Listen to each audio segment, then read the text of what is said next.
ఈ సృష్టిలోని ప్రతి జీవి తమ అంతర్గత శక్తులను ఎంతో చక్కగా ఉపయోగించుకుంటాయి. కాని ఒక్క మనిషి మాత్రమే వాటిని సద్వినియోగపరుచుకోవడంలో విఫలమవుతున్నాడు. మనం అనుకున్న పనిని ఒక వ్యూహం ప్రకారం చెయ్యడానికి శక్తి అవసరం. మన మనసులో ఏదైనా బలంగా సంకల్పించుకున్నప్పుడు ఈ శక్తి శరీరం ద్వారా పనిచేసి కార్యాన్ని సాధిస్తుంది. ఉదాహరణకు పచ్చగడ్డి మేస్తున్న జింక ఒక పులిని చూస్తే వెంటనే ప్రాణరక్షణ కోసం భయంతో పరుగులు తీస్తుంది. అంటే క్షణంలో దాని అంతర్గత శక్తి భౌతిక క్రియగా వినియోగంలోకి వచ్చిందన్నమాట. అలాగే ఒక పిల్లి తన పిల్లలకు ఆహారాన్ని అన్వేషించే క్రమంలో అలసట లేకుండా శ్రమిస్తుంది. చివరకు ఆహారాన్ని సంపాదించి ప్రేమతో పిల్లలను పోషిస్తుంది. ఈ రెండు సందర్భాలను మనం జాగ్రత్తగా గమనిస్తే జింక భయంతో కంపించి అంతర్గత శక్తిని భౌతిక ప్రక్రియగా మార్చింది. పిల్లి తనలోని ప్రేమను ప్రేరణగా చేసుకొని ముందుకు దూకి లక్ష్యాన్ని సాధించింది. ఈ రెండు సందర్భాలలో అంతర్గత శక్తి భౌతిక క్రియగా మారడానికి ఆ రెండు జంతువుల శరీరాలు చాలా చక్కగా పనిచేశాయి. అలా శ్రమించి ఆశించిన ఫలితాలు సాధించినప్పుడు మనసుకు ఎంతో సంతృప్తి, సంతోషాలు కలుగుతాయి. అందువల్లనే ఈ సృష్టిలోని అన్ని జీవరాశులు విజేతలుగా నిలుస్తున్నాయి. ఎందుకంటే వాటి అంతర్గత శక్తి వినియోగంలో ఎటువంటి ఘర్షణ ఉండదు. కానీ మనిషికి అలా కాదు. తాను ఏదైనా చెయ్యాలని, సాధించాలని అనుకున్నప్పుడు శరీరంలో శక్తి వెంటనే ఉత్పన్నమైన అనేక రకాల ఆలోచనల వలన ఘర్షణ ఏర్పడి తాను అనుకున్నది చెయ్యలేకపోతాడు. మనసులో కోరుకున్న విధంగా శరీరం స్పందించదు. మధ్యలో ఎన్నో భయాలు, ఆలోచనలు, ఒత్తిళ్లు అతన్ని లేదా ఆమెను ఆపుతాయి. ముఖ్యంగా లాభ నష్టాలు, పాపపుణ్యాలు, మంచి చెడులు, చట్ట పరిధులు, మతపరమైన ఆంక్షలు, ఆర్థిక స్తోమతలు, ఇలా ఎన్నో విషయాల కారణంగా ఆలోచనలకు, ఆచరణకు మధ్య అంతరం ఏర్పడుతుంది. దీనిని మనం ఛేదించాలి. మనలోని భయాలను, ఆందోళనలను, అనవసరమైన ఆలోచనలను పక్కనబెట్టి మనం అనుకున్న పనిని సాధించడానికి మన సాయశక్తులా ప్రయత్నించాలి.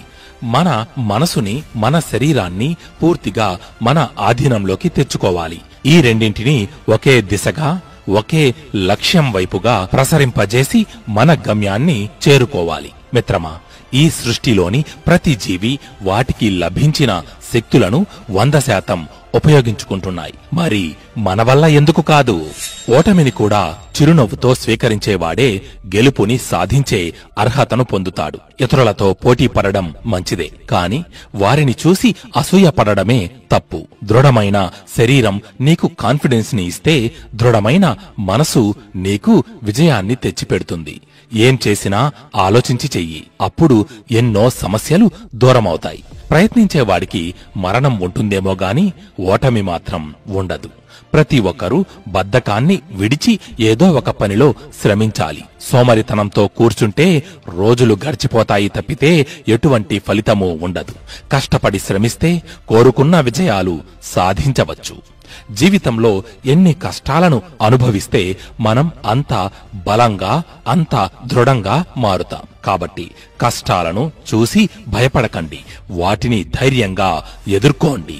అవకాశం ఎక్కడ ఉంటే మనిషి అక్కడకు చొచ్చుకుపోవాలి. అప్పుడే అతడు ఏ రంగంలోనైనా రాణించగలడు. మన గొప్పతనం మనం కూడబెట్టిన ఆస్తుల్లో కాదు, మన వ్యక్తిత్వంలో దాగి ఉంటుంది. అద్భుతమైన శారీరక సౌందర్యం కన్నా చక్కని మాట తీరు మనిషికి ఎక్కువ శోభనిస్తుంది.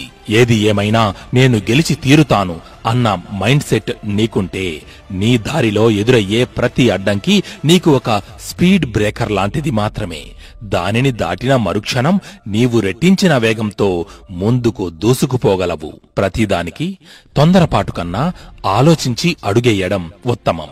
మనం ఇతరులతో ఎలా ప్రవర్తిస్తామో వాళ్ళు కూడా తిరిగి మనతో అలాగే ప్రవర్తిస్తారు. కాబట్టి అందరితో మంచిగా ఉండడానికి ప్రయత్నించాలి. భయాన్ని దాటి మనం వేసే ఒక్క ముందడుగు ఎన్నో అవరోధాల వెనుక దాగి ఉన్న విజయాన్ని సైతం మనకు దగ్గర చేస్తుంది. మిత్రమా, కాళ్ళు చేతులు లేని వాళ్ళు కూడా తమపై తమకున్న నమ్మకంతో ఏదో ఒక పని చేసుకుని హాయిగా జీవిస్తున్నప్పుడు మరి ప్రతి క్షణం ఆనందంగా ఉండడానికి మన వల్ల ఎందుకు కాదు?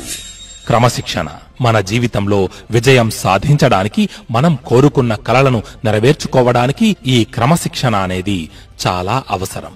అసలు క్రమశిక్షణ అంటే ఎన్ని అవరోధాలు ఎదురైనా మనం అనుకున్న పనిని క్రమం తప్పకుండా చెయ్యడం. ఉదాహరణకు, మనం బాగా లావుగా ఉన్నాం, ఇప్పటి నుండి బయట ఫుడ్, జంక్ ఫుడ్ తినకూడదు అని అనుకుంటే ఏది ఏమైనా సరే మనం మళ్లీ చిరుతిండ్ల జోలికి వెళ్ళకూడదు. అలాగే రేపటి నుండి జిమ్కి వెళ్ళాలి అనుకుంటే వెళ్లి తీరాలి. పుస్తకాలు చదవడాన్ని ఒక అలవాటుగా చేసుకోవాలి అనుకుంటే చేసుకోవాలి, అంతే. ఇంకా అందులో ఎటువంటి ఎక్స్క్యూజెస్ చెప్పకూడదు. ఇదే క్రమశిక్షణ అంటే. ఒక పని చెయ్యండి, మీకు అనుగుణంగా ఒక టైం టేబుల్ ని ప్రిపేర్ చేసుకోండి.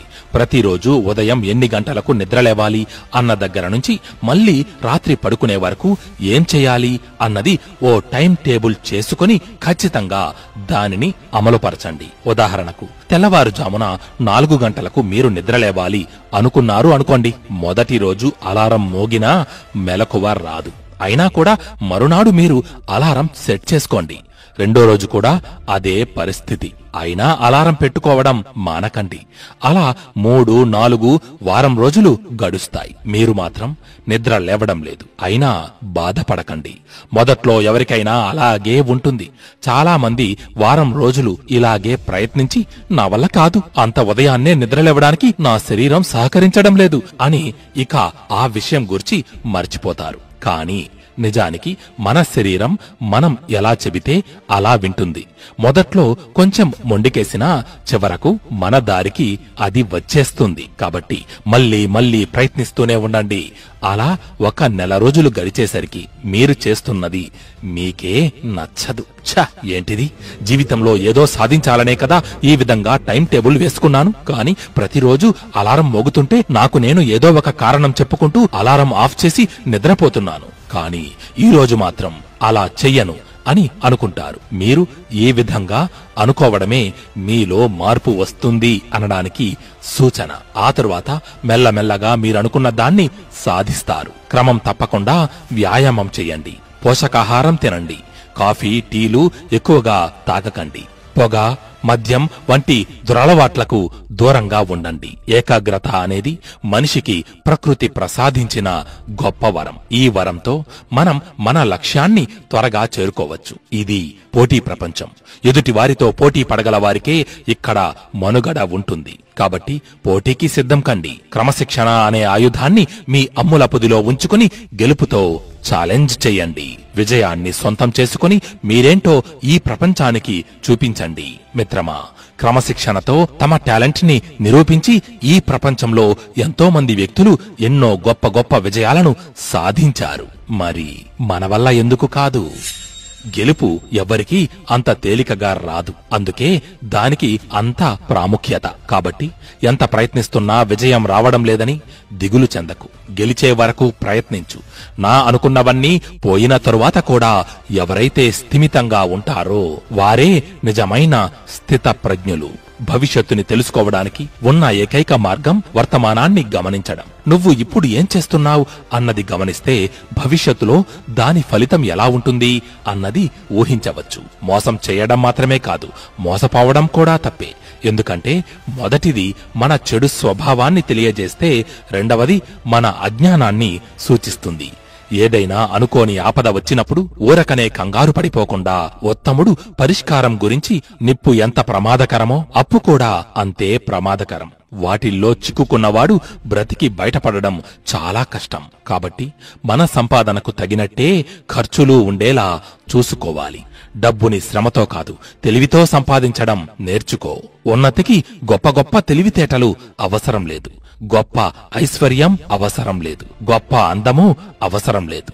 జీవితంలో పైకి రావాలనే ఆకాంక్ష, లక్ష్యం, వాటికి తగిన కృషి ఉంటే చాలు. మనం పూర్తి శ్రద్ధతో పనిచేస్తున్నప్పుడు దానికి కావలసిన పరికరాలు అన్నీ వాటంతటా అవే సమకూరుతాయి. మనసులో తలచుకున్నప్పుడు కాదు, నిజంగా ఆచరణలో పెట్టినప్పుడే ఏ కార్యమైనా సఫలమవుతుంది. ఓటమికి భయపడని వాడే నిజమైన వీరుడు.